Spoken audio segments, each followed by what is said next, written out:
본인이 상간자 소송에 피고로 소송을 당하는 분들이 있습니다. 피고들 중에는 본인 또한 유부남, 유부녀인 경우가 있고, 이런 분들은 일단 자신의 가정을 지키기 위해서 될 수 있으면 배우자 모르게 사건을 진행하고 싶어 합니다. 그래서 배우자 모르게 소장을 받고 진행하는 분들도 많습니다. 하지만 어떤 분들은 배우자가 그런 사실을 알게 되는 분들도 있고, 또 어떤 분들은 배우자에게 본인 스스로가 알릴 수밖에 없는 분들도 있습니다. 왜냐하면 상간자 소송의 소장은 배우자 모르게 받아서 소송을 배우자 모르게 진행할 수가 있습니다. 하지만 문제는 본인이 위자료를 지급해야 하는데 이것을 배우자 모르게 지급할 수 없는 분들이 의외로 많습니다. 이런 분들은 소송을 몰래 진행하더라도 결국 위자료를 지급할 때 본인의 배우자에게 발각이 될 수밖에 없는 것이 현실입니다. 이런 분들은 어차피 발각이 될 수밖에 없기 때문에 배우자에게 하루빨리 이런 사실을 알리고 용서를 구해야 합니다. 그리고 동시에 피고의 배우자가 원고의 배우자를 상대로 맞소송을 진행해야 합니다. 이런 상황에서 맞소송은 언제 들어가는 것이 좋을까요? 맞소송을 하려고 하는 분들은 최대한 빨리 들어가는 것이 좋을 것 같습니다.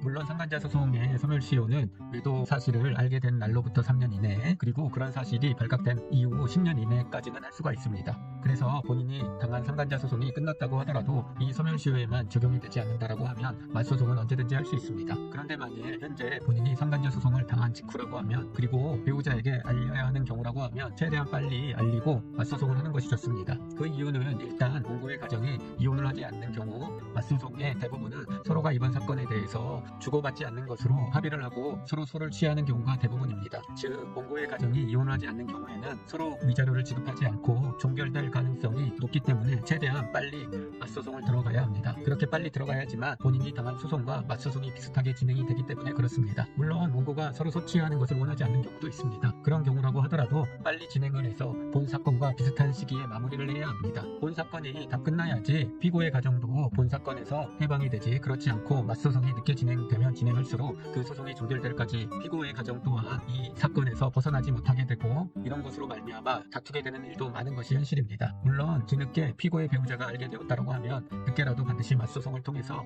피고가 지급한 위자료를 원고의 배우자로부터 받아내야 합니다. 하지만 현재 소장을 받은 상황에서 피고의 배우자가 알게 되었다고 하면 최대한 빨리 맞소송을 진행하는 것이 좋습니다. 맞소송의 경우에는 특별한 경우를 제외하고는 두 가정이 동일한 상황이라고 하면 동일한 위자료가 인정이 됩니다. 여기서 말하는 상황은 이혼 여부입니다. 물론 한쪽이 이혼을 했다 하더라도 위자료는 동일한 경우도 있고 몇백만 원 더 인정되는 경우도 있기 때문에 맞소송을 하는 것이 피고들에게는 경제적으로 가장 큰 피해가 없이 본 사건을 마무리하는 최선의 방법입니다. 그리고 만일 본인이 맞소송을 하지 않고 배우자 몰래 진행을 했다라고 하면 본인의 사건이 종결이 된 이후 원고 배우자를 상대로 구상금 소송을 반드시 해야 한다는 점 꼭 참고하시길 바랍니다.